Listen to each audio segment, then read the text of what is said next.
Gravando. Pessoal, retornamos aqui com o nosso raciocínio. A gente teve um pequeno corte. Luiz, mais uma vez generoso, está aqui conosco para poder dar continuidade ao raciocínio. E aí, Luiz, você estava falando do artigo 10 e ia fazer remissão a um dispositivo da lei. Vamos lá, pode ter sequência. Beleza, Braida. Obrigado, meu amigo. Pessoal, enfim, então, tecidas algumas considerações aí quanto à condução coercitiva, merece ainda dentro do princípio do nemo tenetur si detegere, ou si detegere, como querem alguns, a gente trazer menção aqui ao artigo 15 também da lei de abuso de autoridade, tá? Vejam que interessante, meus amigos. Artigo 15, constranger a depor, sob ameaça de prisão, pessoa que, em razão de função, ministério, ofício ou profissão, deva guardar segredo ou resguardar sigilo. Meus caros, o caput desse dispositivo, ele se refere, em especial, àquelas pessoas que, de acordo com o CPP, estão dispensadas do dever de depor, né? Um exemplo clássico é o contador, principalmente nos crimes de lavagem de dinheiro, por exemplo, né? O próprio psicólogo, o próprio médico, psiquiatra, que também pode revelar questões anímicas do agente, né? Ou também o próprio advogado, por que não, que muitas vezes escolhe confidências das mais íntimas e reservadas dos seus patrocinados. Só que aqui, meus amigos, mais especialmente quanto à figura do réu e o direito de não se autoincriminar, o direito de não produzir prova contra si, eu chamo especial atenção ao parágrafo único, inciso 1. Porque, Braida, inclusive, muito recorrente na prática forense. Senhores, olha só, parágrafo único. Incorre na mesma pena quem prossegue com o interrogatório, inciso 1, de pessoa que tenha decidido exercer o direito ao silêncio. Braida, é muito comum o juiz advertir o réu, né? Tem juízes que nem advertem, a verdade é essa, né? É sempre bom, você impõe um respeito positivo na audiência. Excelência, você não garantiu para o meu cliente que ele tem direito a permanecer em silêncio e que ele só fala o que ele quiser, né? É sempre bom colocar isso. Só que aí, pessoal, principalmente o Ministério Público costuma pedir, por exemplo, para que conste em ata o que ele perguntou, mesmo sabendo que a pessoa optou pelo silêncio. Isso, além de falta de previsão legal para essa conduta de constar as perguntas em ata, o professor Ricardo Braida, me causa também um desconforto antes da lei de abuso de autoridade, né? Agora está confirmado que isso é proibido, evidentemente, mas sempre me causou um desconforto, por quê? Ora, se o silêncio, que é direito de poder ser exercido, sequer pode ser interpretado em prejuízo do réu, como que o Ministério Público quer insistir em fazer as perguntas? Mas, enfim, era uma conduta que eu sempre vi com muita resistência. Alguns juízes autorizam, outros não. Vá lá.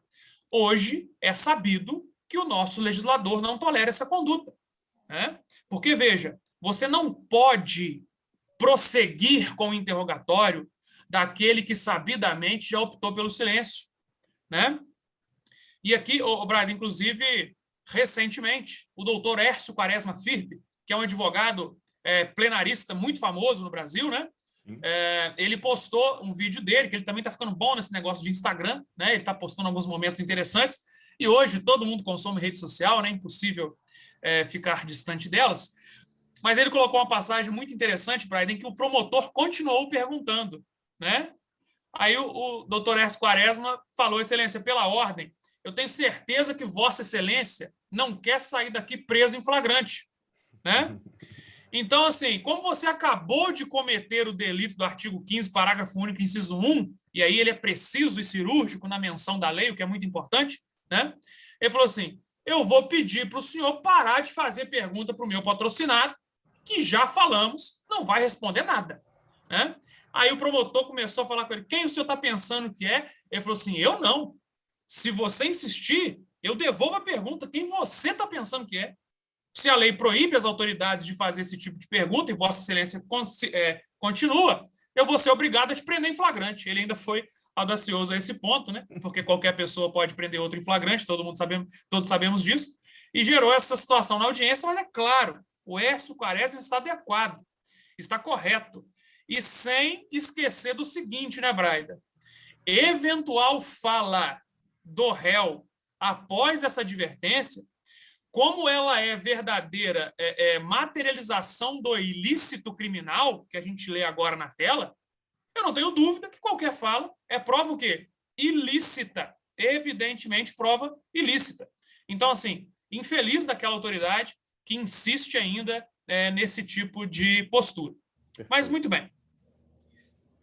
Pessoal, aqui só para complementar a leitura do artigo 15, o inciso 2 também, fala que na mesma pena incorre quem prossegue com o interrogatório de pessoa que tenha optado por ser assistida por advogado ou defensor público sem a presença de seu patrono. Tá joia? Ô, Braida, eu cometi um outro vacilo que o carregador eu não trouxe do computador. Meu Deus.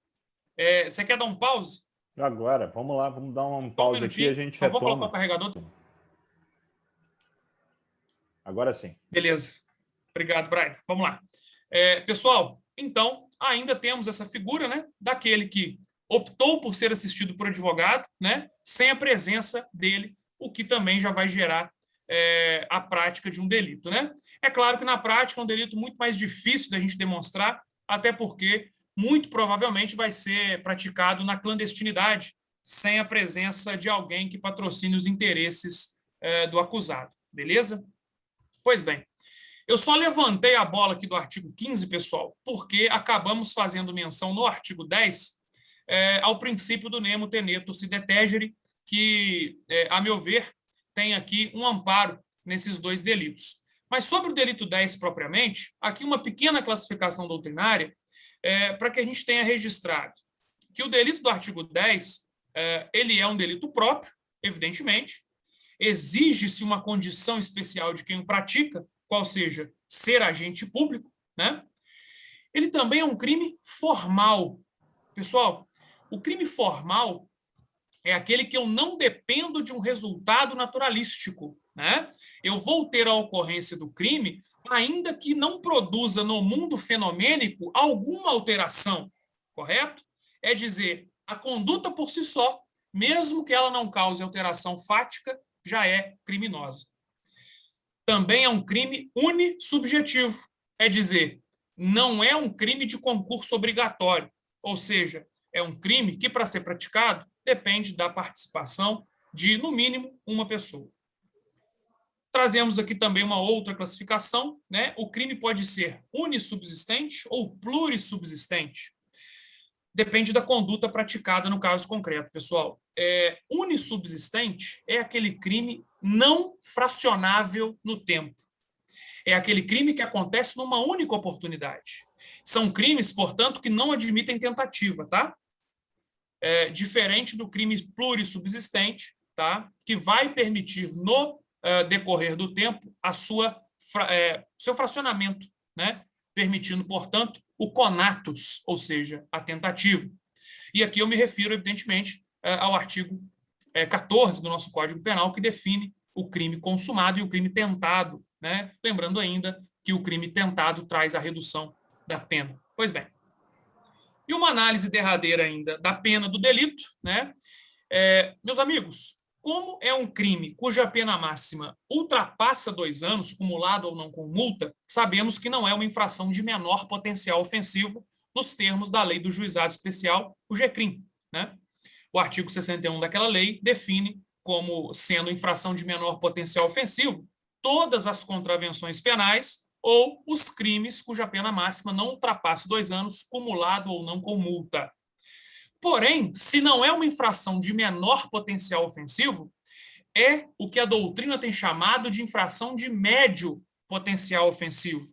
Porque, a despeito de não ser um crime dejuizado, admite a ocorrência da suspensão do processo nos moldes do artigo 89 da mesma Lei do Juizado Especial, porque a pena mínima não ultrapassa 1 ano. Ok? Perfeito. Pois bem. Eu avanço mais um pouco para o delito do artigo 13 agora, senhores. O delito do artigo 13, ele fala para nós da exposição indevida de presos. Algo também, lamentavelmente, recorrente, tá joia? Eu estou com um júri, inclusive, Braida, que eu estou até ansioso para ver como é que vai ser a sessão plenária, porque teve um policial que é testemunha rolada, né, evidentemente, que fez uma montagem do meu cliente, Braida, do meu assistido, né? Ele no camburão, o cara bateu uma foto e colocou umas caveiras assim em volta do cara, né? Falando que ele ia virar chiclete de caveira, alguma coisa assim, entendeu? Uhum. E isso, é claro, assim, não é uma prova da absolvição do meu cliente, mas o júri, nós sabemos, não é. O júri é tão sensacional que a ampla defesa é pouco para o júri, né? O júri traz mais do que ampla defesa, o júri traz plenitude de defesa. Então, lá eu posso invocar a perseguição policial como causa de absolvição para o meu cliente, eu posso invocar Deus, psicologia, criminologia, o que eu quiser para defender o meu cliente, o júri nos dá essa oportunidade, e eu acho que essa foto, né, da testemunha principal que acusa meu cliente perseguindo ele, pode pelo menos descreditar a palavra dessa testemunha. Então, enfim, eu quero ver o que vai dar. Vai ser um julgamento interessante. Pois bem, pessoal, vamos ao crime em si agora. Constranger o preso ou detento mediante violência, grave ameaça ou redução da sua capacidade de resistência. A. Inciso 1. Exibir-se ou ter seu corpo ou parte dele exibido à curiosidade pública. Né? 2. Submeter-se a situação vexatória ou a constrangimento não autorizado em lei. E 3. Produzir contra si mesmo ou contra terceiro. Né? Produzir prova, perdão, contra si mesmo ou contra terceiro. A pena, mais uma vez aqui, é de 1 a 4 anos, mas chama atenção, porque aqui não há que se falar em eventual subsunção, subsunção não, perdão. Aqui não há que se falar em eventual absorção de um delito pelo outro, porque ao final do preceito secundário, né, fica claro que a punição desse crime ela não ignora ainda a pena decorrente da violência. Então, é muito provável que a pessoa pratique esse crime e ainda, por exemplo, um crime de lesão corporal, um constrangimento ilegal ou coisa do gênero, tá? Por conta disso, pessoal, se atentem para a competência e também para a possibilidade de oferecimento de suspensão do processo. Por quê? A pena mínima é de 1 ano. Se a pena mínima for superior a 1 ano, em concurso material que seja, eu já não vou poder oferecer a suspensão do processo. Né? Nós temos, nesse sentido, a súmula 243 do STJ, tá? Que fala o seguinte, ó, o benefício da suspensão do processo não é aplicável em relação a infrações penais cometidas em concurso material, concurso formal ou continuidade delitiva, quando a pena mínima combinada, seja pelo somatório, seja pela incidência, ultrapassar o limite de 1 ano. Então, fiquem atentos ao caso concreto, porque talvez o delito do artigo 13 não permita a suspensão do processo por essa razão. Tá? Mas ainda nesse slide aqui, eu quero chamar a atenção de outra coisa para vocês, e aqui nós vamos ter que lidar com aquilo que a grande maioria da doutrina chama de conflito aparente de normas, porque o artigo 13 ele é muito parecido com o artigo 1º, inciso 1 da Lei 9455, que é a lei de tortura. Tá, meus amigos? Muito parecido mesmo. Lá, a Lei 9455 fala que tortura é o constrangimento de alguém com emprego de violência ou grave ameaça a ter sofrimento físico ou mental.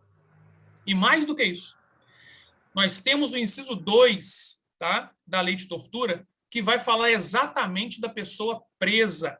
Tá joia? Minto, é o parágrafo 1º da lei de tortura, que vai falar exatamente sobre a pessoa presa. Né?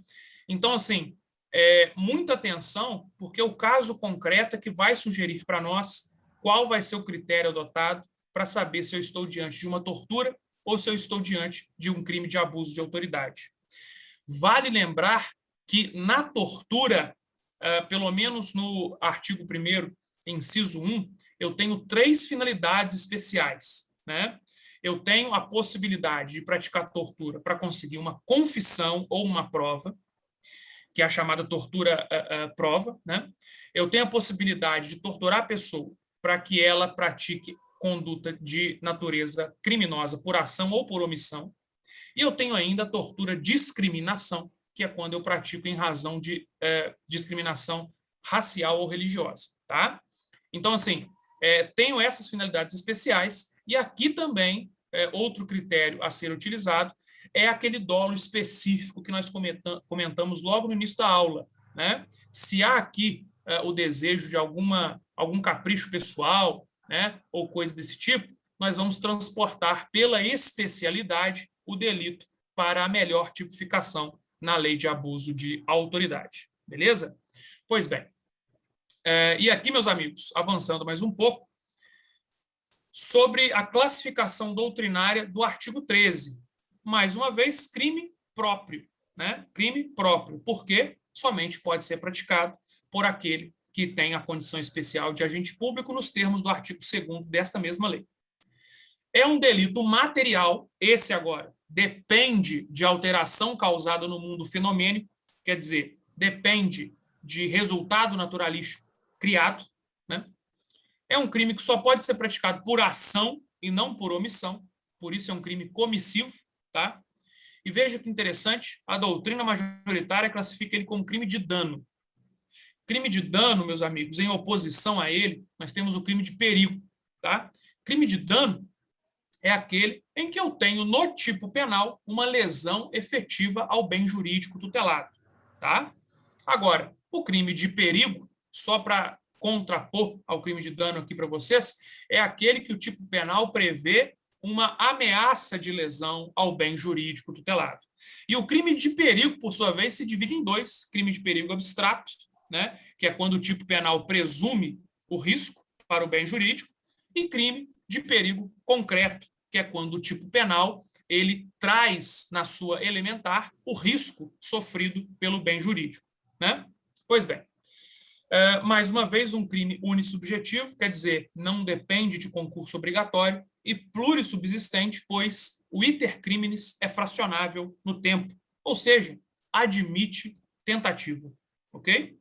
No final aqui eu chamo atenção para esse detalhe da súmula 243, tá joia? Fiquem atentos com isso na hora da aplicação da pena. E, se vocês me permitem, trago aqui um dos meus maiores inconformismos com a doutrina atual no que diz respeito à lei de abuso de autoridade, Braida. Deixa eu só, antes mesmo de você entrar no artigo 22, só fazer um comentário do artigo 13. O quanto será que esse artigo 13 tem capacidade de coibir programas policiais de levarem à exposição pessoas que foram presas, detidas, e muitas vezes isso se dá através de ameaça, constrangimento ou redução da capacidade de resistência dos presos. Né? O quanto que isso é capaz será? E essa é uma pergunta que a gente vai ter que ainda ver o desdobramento, né, Luiz? Mas o quanto que isso é capaz de diminuir essa cultura da exposição das pessoas presas em programas jornalísticos, né? Sempre que eu olho esse artigo 13, eu reflito sobre isso. Quer dizer, você não pode ficar apresentando a pessoa, o corpo, parte por inteiro, enfim, com todas aquelas finalidades, seja para obter vantagem pessoal, seja por questões, inclusive, de vaidade pessoal, né? Mas o quanto será que ele não poderia ser aplicado para esses programas policiais? Que eu acho um desserviço. Braida, excelente a sua colocação. Eu confesso para você que eu estava, assim, a gente fica muito incrédulo no Brasil quando toma conhecimento da cultura de outros países, geralmente, né?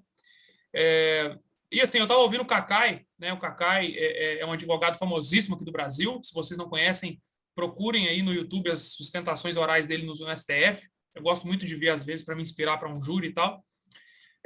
Mas o Cacai, ele estava falando que foi na Suíça, inclusive, né, para cuidar das contas de um grande cliente dele. E aí, era uma operação muito famosa já na Suíça, né, Brian? E aí ele, tipo assim, como se fosse um bom brasileiro, ele comprou o jornal para ler sobre o caso do cliente dele, que sabidamente estaria na mídia da Suíça naquele tempo. E aí, ele custou para encontrar a reportagem, né? Se fosse no Brasil, era a primeira capa ali, né? Aliás, capa de jornal, né? Tal. Ele custou para encontrar, e detalhe, lá não mencionava nem o nome das pessoas, só iniciais, né? Sem foto nenhuma. Falava que a polícia estava fazendo uma investigação com a ajuda das forças brasileiras e tal, mas não tem a exposição da pessoa, que muitas vezes nem é ré ainda, nem é ré, né? E eu quero lembrar, Braida, que essa postura, a meu ver, de preservar a imagem do acusado, ela tem, ainda que indiretamente, respaldo constitucional. E não vou usar aqui um coringão que todo mundo gosta de usar, que é a dignidade da pessoa humana. Eu vou um pouco mais além, né? Ô, Braida, a pena não pode passar da pessoa do condenado. A pena não pode passar da pessoa do condenado. Princípio da intranscendência. Perfeito, perfeito. Princípio da intranscendência penal, ou da pena, que seja.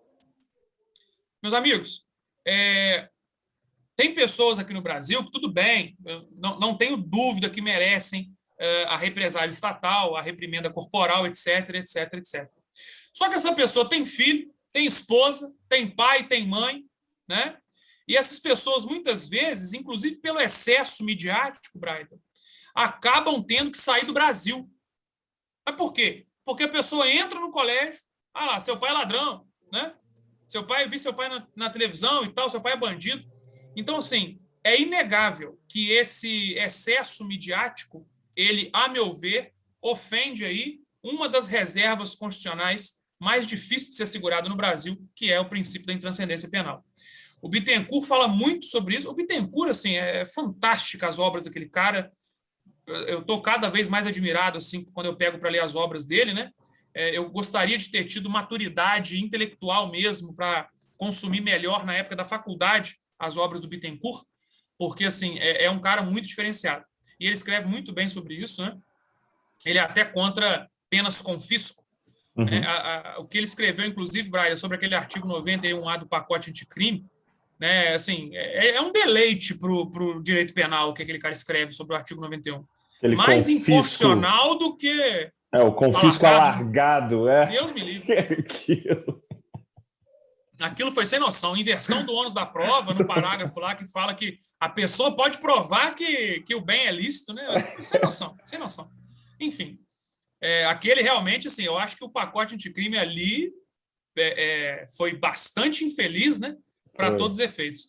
Mas, enfim, então é uma questão que realmente, Braida, me toca muito o desrespeito à intranscendência das penas aqui no Brasil, né?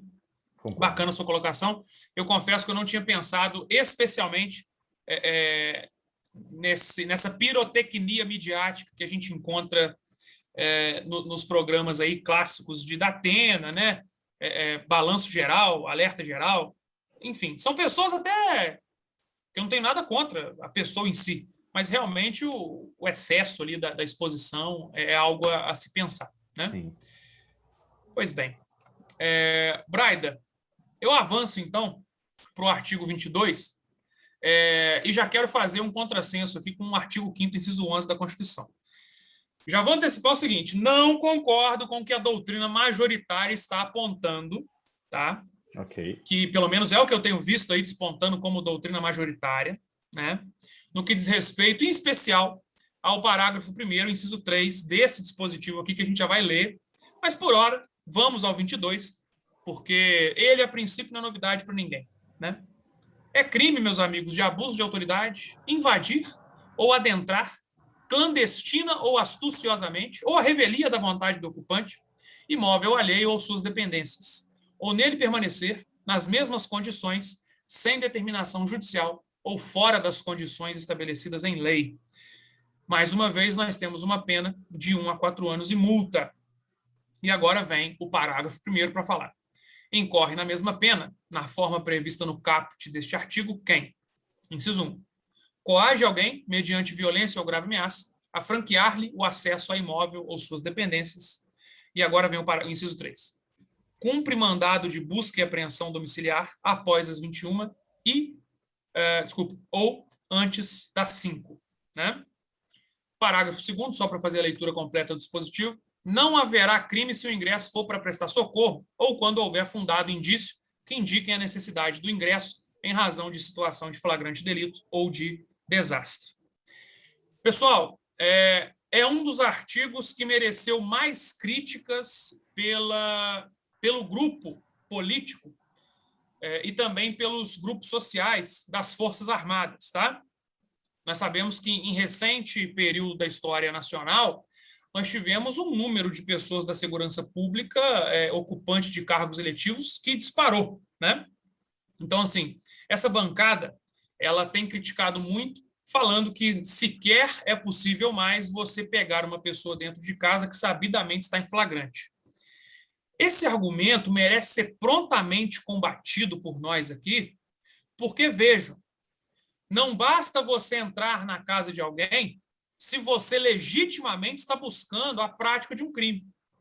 Afinal de contas, conforme a gente já viu no início, você só pratica abuso de autoridade se deseja um benefício próprio ou benefício de terceiro, ou faz aquilo por mero regozijo pessoal, quer dizer, por capricho, conforme disse a lei. Então vejam vocês que se um policial entra na casa de alguém por perseguição àquela pessoa, esse policial merece sim a reprimenda criminal da lei de abuso de autoridade. Agora, muitas vezes é muito comum que o policial em perseguição, né? E a perseguição quero lembrar, está no Código de Processo Penal, né? Se você, logo após a prática, ou melhor, logo depois, né, que é até a expressão, logo depois, você vai em direção, você corre atrás da pessoa em perseguição e tudo, isso é flagrante. Tudo bem que tem doutrinadores que falam que esse flagrante não permite o ingresso em domicílio, mas não vou entrar nessa polêmica agora. O meu ponto é, o policial não pode nem mais perseguir o vagabundo dentro de casa. Geralmente é assim que se fala, né? Os mais apaixonados. Ô, Braida, é evidente que um policial que corre atrás de um bandido e entra na casa desse bandido numa perseguição legítima não praticou o abuso de autoridade. É evidente que não, né? E aí eu sou obrigado a dizer, se ele está respondendo a processo, a culpa é do promotor, que fez uma denúncia descabida. É uma denúncia que sequer preenche as elementares, né? É o fato lamentável. Enfim, então, meus amigos, é claro que o ingresso em domicílio, ele precisa também preencher aquele dolo específico que nós comentamos logo no início dessa aula. Pois bem, mas qual que é a minha indignação aqui? Vem o artigo 5º, inciso 11, que nos diz que a casa é asilo inviolável do indivíduo, ninguém nela podendo penetrar, sem consentimento do morador, salvo em caso de flagrante delito ou desastre, ou para prestar socorro, ou durante o dia, por determinação judicial. Meus amigos, o ingresso em domicílio, ele tem o que nós chamamos de cláusula de reserva jurisdicional. O nosso constituinte virou e falou o seguinte, só tem um poder que pode decidir, no caso concreto, se dá para entrar na casa de terceiro ou não. É o judiciário, né? E isso, inclusive, foi razão, Braida, para o Supremo firmar um recurso extraordinário com repercussão geral para estabelecer quesitos mínimos para ingresso em domicílio. Porque o que estava acontecendo na prática? A Constituição falou que só o Poder Judiciário pode decidir sobre ingresso ou não em domicílio. E ainda assim o juiz tem uma severa restrição, porque só pode determinar durante o dia. O juiz não pode mandar ninguém entrar na casa de outra pessoa de noite, né? Que em tese é o momento do repouso, é o momento ali não comercial, vamos dizer assim, né? Enfim. E aí, pessoal, na prática, o que a gente estava tendo? Policiais com mais poderes do que juízes. Porque o policial entrava a qualquer hora, alegando flagrante, sem qualquer precedente para justificar o ingresso. E precedente aqui não é precedente judicial, é no sentido momentâneo ali de ter um fato anterior pretérito para justificar o ingresso. Pessoal, o Supremo tem um recurso extraordinário, salvo engano, é o 603.680 de Roraima, tá? Minto, Rondônia, RO é Rondônia, a geografia fraca na cabeça. Enfim, de Rondônia, que estabeleceu o seguinte: é necessário ter justa causa para ingresso. E justa causa, Braida, não significa obrigatoriamente um crime pretérito, né? O que significa é você ter fundadas razões para exercer o ingresso. Não pode, pessoal, a gente ficar aqui submetido à livre palavra policial, por si só, né? A gente não pode, tá joia? É entregar ao Estado um poder quase unânime sobre a intimidade das pessoas, ok? E aí a gente sabe, né? O policial, ele é um agente público, a palavra dele tem presunção de veracidade. Então, isso nos colocaria em total descaso, a verdade é essa, perante as forças públicas, porque jamais poderíamos combater essa ou aquela inclinação de que nós não estávamos fazendo nada, e aí os abusos seguramente aconteceriam, né? Como já acontecem, né? Eu estou sendo até bastante cauteloso com as palavras aqui, mas cá entre nós a gente sabe que muitos abusos acontecem. Pois ainda em se tratando de precedentes judiciais, mais recentemente, a quinta turma do STJ, ela firmou também um precedente muito interessante de que é obrigatório filmar o consentimento da suposta testemunha ou do morador, né, que fala que vai configurar ali na presença de violação a domicílio. Por quê, meus amigos? Vocês sabem, conforme artigo, salvo engano, 241 até 250 do Código de Processo Penal, que o ingresso a domicílio ele pode ser feito, né, se não tiver ninguém em casa, a porta pode ser arrombada, mas é necessário chamar uma testemunha, né? Então, o STJ, sabendo que o policial chama a testemunha com a arma já na cabeça, né, determinou, tá joia, que fosse feita aí a gravação para validar o ingresso em domicílio. Precedente riquíssimo, tá joia? É claro que as forças de segurança federal, é até comum alguns já trabalharem com câmeras no peito, por exemplo, né? Mas aqui em Minas, por exemplo, isso não é muito comum a nossa polícia militar ter, não, tá? A polícia civil muito menos. Infelizmente, a polícia civil de Minas, em algumas situações, está sucateada, né? Mas, enfim, feito esses comentários aqui, eu pergunto para vocês, o que é dia para fins de cumprimento de mandado judicial à luz da Constituição? Ô, Braida, eu não consigo concordar, nem me conformar com o que a maioria da doutrina está falando. Eu vou até voltar no slide aqui para vocês verem. Pessoal, a interpretação que se faz hoje, Renato Brasileiro fala isso, Cristiano Gonzaga fala isso, tá? Mas quem? O Auri, salvo engano, ainda não. E parece que não vai falar, né? Mas, enfim. A grande maioria da doutrina fala para nós que a partir da Lei 13.869 e o seu artigo 22, parágrafo 1º, inciso 3, a interpretação de dia se dá a contrário senso. Para dizer o seguinte, se eu não posso cumprir mandado de 21 a 5, de 5 e 1 até 20 e 59, é dia. Pessoal, não consigo concordar com esse entendimento. Discordo frontalmente também. Vai lá. Discordo frontalmente. Ô, Brian, e aqui, para mim, a tese de hermenêutica, a técnica hermenêutica que eu vou usar para fazer isso, para mim aqui, primeiro, eu não posso interpretar, até me fugiu aqui a expressão, a técnica de hermenêutica de hierarquização, mas tem uma expressão. Não vou me recordar, mas aqui possivelmente você vai estar falando, não posso interpretar uma lei constitucional em confronto com uma lei federal, isso. Uma norma constitucional com uma lei federal, exato. Seria a partir eu não posso completar a Constituição com a lei. Sim. Eu não posso interpretar uma lei, eu não posso interpretar a Constituição à luz da lei, eu tenho que fazer o contrário, interpretar a lei à luz da Constituição. E aqui, Braida, invocando o espírito social que eu tive em 1988, no feliz dia de 5 de outubro, em que a gente criou essa Constituição Cidadã, eu duvido que a intenção do legislador constituinte fosse limitar em tão exíguo prazo o meu dia, ou melhor, autorizar o ingresso nesse período. Porque, veja bem, Braida, é claro que o critério da luz solar não me parece seguro para fins de ingresso em domicílio. Evidente que não, né?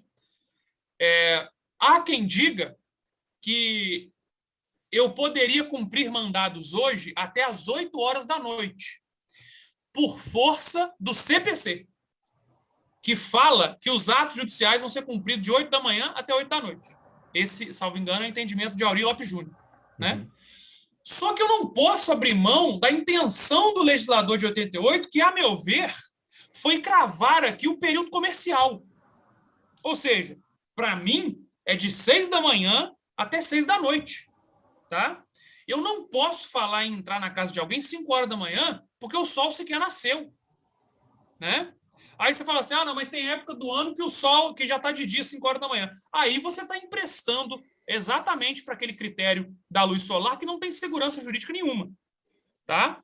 Eu estou inconformado com o caminho que está sendo adotado pela grande maioria dos doutrinadores para afirmar, Braille, o entendimento de que, quando a Constituição falou dia, no seu artigo 5º, inciso 11, eu vou olhar para a lei de abuso de autoridade e falar que dia é todo aquele período compreendido de 5 até 21 horas, a contrário senso do que diz a lei de abuso de autoridade. Eu estou absolutamente inconformado com esse entendimento que, pelo que eu tenho lido, está ganhando força. Mas eu quero te ouvir também sobre isso. Eu acho assim, Luiz, o critério solar pode não ser um critério, mas analisando as diferentes regiões do país e diferentes fusos, em alguma medida, é claro que a gente não tem mais horário de verão, mas em algumas regiões o sol nasce mais cedo, o sol se põe mais tarde, em outras regiões o sol nasce mais tarde, se põe mais cedo, né? Se a gente for analisar de norte a sul. Me parece que o Constituinte, quando ele cria essa norma, além de estar tratando dessa análise sobre um horário comercial, ele está trazendo aqui também uma proteção a essa inviolabilidade, ou seja, veja o tamanho da vulnerabilidade em que uma pessoa é investigada, ela ficaria se esse ingresso pudesse se dar no período noturno. Você não tem luz, você não tem movimentação, você não tem, diminui a capacidade de fiscalização sobre este ato, que seria ingressar na casa de uma pessoa com mandado judicial. Então, além desse critério comercial, eu também acredito aqui que o Constituinte ele pensava nessa questão. Quer dizer, vamos colocar na luz do dia, vamos colocar no período de maior funcionamento da cidade, para que a gente tenha possibilidade de maiores testemunhas, né? Para que a gente tenha a possibilidade, portanto, de melhor visualização daquilo que está sendo feito naquele momento. Evitar a clandestinidade. Evitar a clandestinidade e vulnerabilidade do investigado e dos seus familiares e quem mais estiver próximo, envolvido, da vizinhança e tudo isso. Pode acontecer. Teve um evento no Rio de Janeiro ontem que a gente demonstra o quanto que pode ser vulnerável a algumas ações, né? E principalmente em lugares marginalizados, periféricos. Mas me parece que colocar o critério de horário às 21 horas, isso e me assusta. Penalistas, processualistas, trazendo essa interpretação sem uma crítica, sem tentar resguardar garantias, direitos previstos na Constituição, debate que, inclusive, ministros do Supremo já disseram sobre a questão da luz solar e aceitar esse inciso como sendo a forma dada para que a gente faça a diferença entre dia e noite, me parece que é um retrocesso na busca de um direito processual penal garantista, e sem ser hiperbólico, como você disse, Sim. mas um direito processual penal que, de fato, leva em consideração as normas constitucionais para sua aplicação, atravessado pelas normas constitucionais. Então, assim, para definir um horário, primeira questão que eu levo em consideração, não há como definir um horário de dia e noite nacional. É a primeira questão que sempre me incomodou. Colocar um horário do que é dia e do que é noite nacionalmente, a gente esquece a dimensão continental que existe nesse país. Segundo ponto, é preciso levar a sério a Constituição e aquilo que ela diz quando ela utiliza da expressão dia. Se o Constituinte quisesse, ele colocava um horário. Ele não quis colocar um horário. E, portanto, ele utilizou da expressão dia para que tivesse essa abertura e que, portanto, a gente tivesse alguns critérios que poderiam ser variáveis, né? Seja por estação do ano, seja pela região a qual uma ação esteja sendo praticada. Então, portanto, discordo veementemente desse horário de 21 horas às 5, que é só o período noturno, né? Ô, Braido, pois é. Eu até, no meu íntimo, né, eu cogitei uma outra tese que eu quero compartilhar com você e com seus brilhantes alunos da Universidade Federal de Juiz de Fora. Ô, Brian, eu até posso concordar com o fato de que exclui-se o crime se o mandado é cumprido, por exemplo, 8 horas da noite. Eu acho que a prova é ilícita, porque 8 horas da noite para mim é noite, não é dia. Sim. Exclui-se a prova é ilícita. O servidor pode responder administrativamente, quem sabe até civilmente, mas penalmente o nosso legislador escolheu. Ok. Vamos dizer o seguinte, o direito penal nós não podemos esquecer, né, ele precisa ser a última ratio.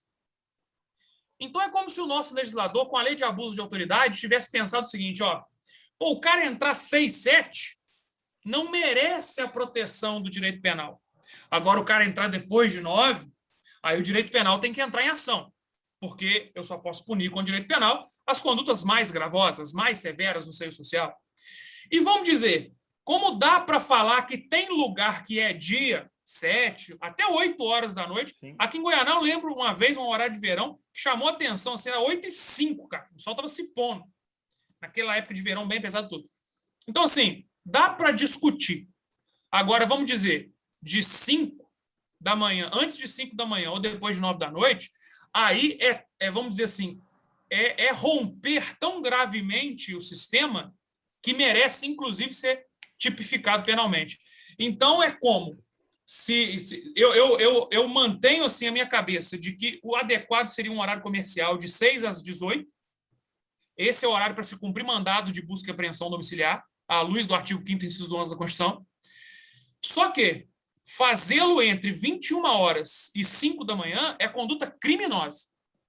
Agora, esse limbo aí que ficou de, por exemplo, 5 horas da manhã até 6, é ilícito administrativo ou civil, e de 18 até as 21 seria um ilícito também civil ou administrativo. É talvez uma solução meio termo que eu tenho encontrado, emprestando para essa lei, Braida, até uma coisa que ela merece, que é presunção de constitucionalidade. Acho perfeita a sua interpretação, Luiz. Você faz a interpretação aqui que preserva o artigo e trabalha com essa tripla possibilidade de responsabilidade do agente público.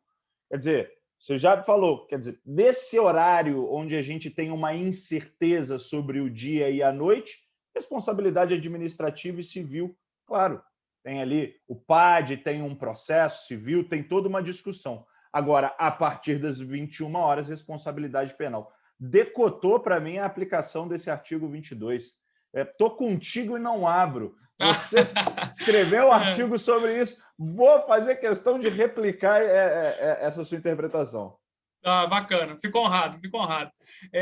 Pessoal, então, assim, realmente são pensamentos que me vêm à cabeça com a leitura e com o estudo desse inciso em especial, mas o que mais me incomoda realmente é querer interpretar a Constituição com respaldo na lei. É evidente que é o contrário, né?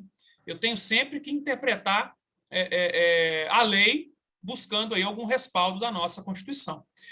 O Brady, aqui, só para não falar que a gente não comentou, é evidente, né, a meu ver, evitando aí, claro, casos de dolo, fraude ou má-fé, que o mandado pode ter início antes das 9, né? É claro que eu estou agora presumindo que o certo mesmo seria até as 21 horas, né? Tirando as polêmicas aí da lei.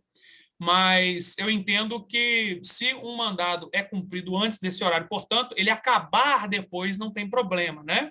Mas a gente sabe que na prática, muitas vezes, é claro que não sempre, principalmente em grandes operações, a polícia prefere fazer nas primeiras horas da manhã para evitar exatamente alguma fala de que o que foi coletado é nulo, tendo em vista que passou do horário e tal. A gente vê muito comumente nas primeiras horas da manhã, batendo na casa das pessoas para cumprir mandado e etc.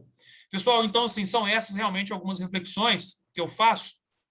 E aqui trago também a classificação doutrinária do artigo 22, né? Mais uma vez, crime próprio, tá? Crime próprio. Agora, pessoal, é crime de mera conduta. Atenção para isso. Por quê? O crime de mera conduta, no tipo penal, sequer eu trago consequência prevista. O tipo penal, ele descreve apenas a conduta. ok? Não trazendo nenhuma consequência. Inclusive, daí a expressão crime de mera conduta, que se contrapõe, por sua vez, ao crime naturalístico ou material, né? Que é aquele que o tipo penal, além de prever o resultado naturalístico, ainda exige que ele aconteça. Tá joia? Crime unissubjetivo, quer dizer, pode ser praticado por uma pessoa só, né? Não depende de concurso obrigatório, pode ser por ação ou por omissão. Professor, esse crime pode ser por omissão? Pode. Basta você imaginar alguém que fica na sua casa a seu convite e depois, quando você pede a pessoa para se retirar, ela se recusa a fazê-lo, né? Permanecendo ali onde está. O ingresso dela até que foi lícito, mas a permanência agora não é, por omissão, já que ela se recusa a sair. Tá joia? Pessoal, a doutrina diz que pode ser um crime instantâneo, tá? Ou permanente. Mais uma vez, adotando esse exemplo. Se a pessoa ela invadiu em horário equivocado, ela praticou o crime que nesse contexto é instantâneo. Agora, se ela permanece se recusando a sair, o crime se torna permanente. Mais uma vez, uma pena de 1 a 4 anos, que traz os mesmos desdobramentos que eu falei para vocês, merecendo aqui a rotulação de crime de médio potencial ofensivo, por estar além da norma do juizado, do artigo 61, mas estar nos limites do artigo 89 da mesma lei, que permite suspensão do processo. Pois bem, meus amigos, já estamos chegando perto aqui do final. Merece ainda ser trazido algumas considerações de novos tipos penais trazidos em outras leis pela lei de abuso de autoridade. Tá? A lei de abuso de autoridade, ela trouxe também tipificações criminais na lei de interceptação telefônica, 9296, e também no Estatuto da Ordem. Tá? Olha a que ponto chegamos, né? Até o Estatuto da Ordem tem que ter crime também. O direito penal, Brian, ele já não é a última raça há muito tempo pelo nosso legislador, né? Está querendo criminalizar tudo. Tem um professor que era da PUC Minas, ele saiu, chama Yaroshevsky, penalista. Uma pesquisa que ele fez, acho que foi 2015 ou 2016, ele contabilizou 1.600 tipos penais que nós tínhamos, 1.600 tipos penais. A gente teve uma inflação já a partir dessa contagem e sem levar em consideração as diversas condutas que podem gerar uma tipificação. A exemplo, o próprio artigo 33 do tráfico, que traz 18 condutas possíveis. Então, o direito penal já deixou de ser última ratio há muitos anos, e aí vem se transformando cada vez mais em uma ferramenta de discurso, né, Luiz? Sim, com certeza. Só para poder, enfim, dizer que está fazendo alguma coisa de certas estratégias políticas. Com certeza. O Braida, mas então, olha só o artigo 10 aqui, que foi criado pela lei de abuso de autoridade. Na lei de interceptação, né? Constitui crime realizar interceptação de comunicação telefônica, de informática ou telemática, promover escuta ambiental ou quebrar segredo da justiça sem autorização ou com objetivo não autorizado em lei. Pena de 2 a 4 anos, né? Agora aqui é o que se tem chamado de infração de alto potencial ofensivo, já que não comporta nenhum dos institutos despenalizadores da Lei 9.099. Parágrafo único. Incorre na mesma pena a autoridade judicial que determina execução de conduta prevista no caput deste artigo, com objetivo não autorizado em lei. Pois bem, pessoal, mais uma vez um tipo penal que, na Operação Lava Jato em específico, né, conseguiu aí cometer abusos e mais abusos, porque realmente, Brian, eu acho assim, é assustador o que aconteceu na Lava Jato, em se tratando de um país civilizado, que se diz civilizado, e um país que se diz também de direito, né? Telefones de advogados sendo grampeados, né? Enfim, é realmente lamentável, inacreditável que isso tenha acontecido, como se o advogado se confundisse com o seu cliente ou com as possíveis práticas que o seu cliente moveu, né? Realmente, assim, houve mais do que abusos e desvios de poder na Lava Jato, houve também verdadeira criminalização da defesa, né? O que todos nós aqui, seja qual caminho nós tracemos no direito, seja de promotores, juízes, advogados, defensores, professores, acadêmicos, estudiosos, nós devemos, com veemência, repreender qualquer criminalização à advocacia, né? Aí você fala assim, professor, mas tem advogado que não é santo. Tem advogado que não é santo, tem juiz que não é santo, tem contador que não é santo, tem vendedor de pipoca que não é santo, tá? Então, não é por aí que a gente consegue corrigir nada, não. Ok? Lamentável ao extremo você ter advogados, né, com a sua tese defensiva sendo, assim, achincalhados pela justiça na busca de teses, enfim, para quebrar e comprometer a defesa. Lamentável. E tanto, Braida, que o próprio artigo 7b, que também foi criado pela nossa nova lei de abuso de autoridade, criminalizou a conduta de violar direito ou prerrogativa de advogado previstas no nosso estatuto, né? Se vocês me permitem aqui brevemente, eu vou tentar. Eu não sei se eu estou compartilhando tudo aqui, Brian. Não, compartilhando a tela toda. Está compartilhando o PowerPoint nesse momento. Ah, tá. Sim, correto. Só para eu. É bom que eu consigo ler para vocês aqui. Então, enquanto vocês veem o PowerPoint, porque a lei fala do artigo 7º-B, fazendo menção ao artigo 7º, né? Uhum. É crime violar prerrogativa de advogado prevista no inciso 2 do artigo 7º. Eu vou ler para vocês aqui qual que é. O artigo 2 fala de inviolabilidade do escritório, pessoal. Exatamente isso que eu estava falando para vocês, né? Realmente houve aí na Lava Jato uma série de abusos que são impensáveis, né? O inciso 3 fala de comunicação com o cliente de maneira pessoal e reservada, tá? Outra coisa também que foi muito, enfim, comprometida aí nas operações Lava Jato. Inciso 4, ter a presença de representante da OAB quando preso em flagrante, né, por motivo ligado ao exercício da advocacia. Pessoal, eu já tive uma situação que eu confesso para vocês, eu morri de medo. O juiz chegou a decretar voz de prisão para mim, Brian. Estava numa audiência, mas também, cara, é cada uma que eu arrumo, você não tem noção.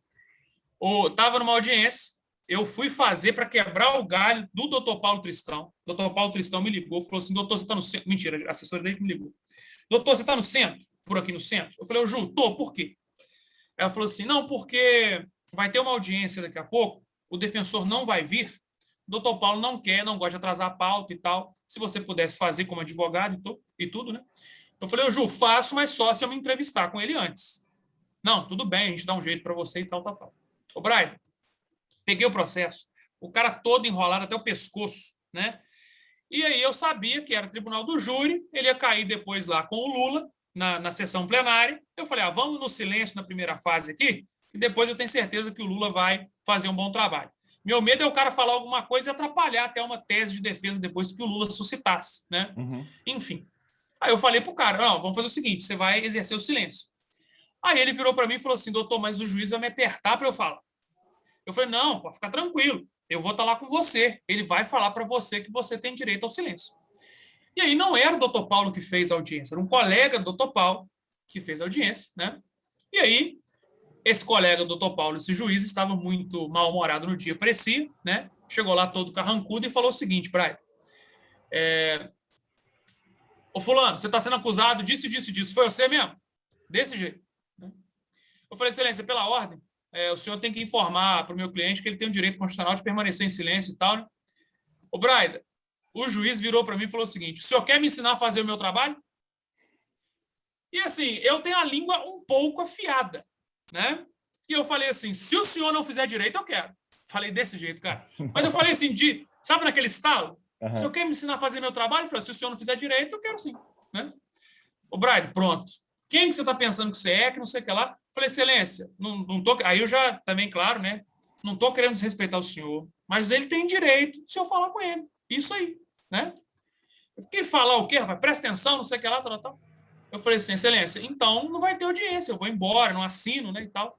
Aí ele falou assim, mas você é muito abusado, hein? Você tá preso, você é desacato, não sei o que lá. Braida, eu tranquei, né, cara? Mas que preso, doutor, que preso, né? Eu, moleque novo, cara, moleque novo demais. Que preso, doutor, que preso e tal. Aí ele falou assim, não, você tá preso sim. Eu falei, então chama o representante da OAB. Falei assim com ele, chama o representante da OAB. Braida, ele levantou e falou, vou chamar. Eu falei, agora, né, irmão? Tô no Ceresp, né?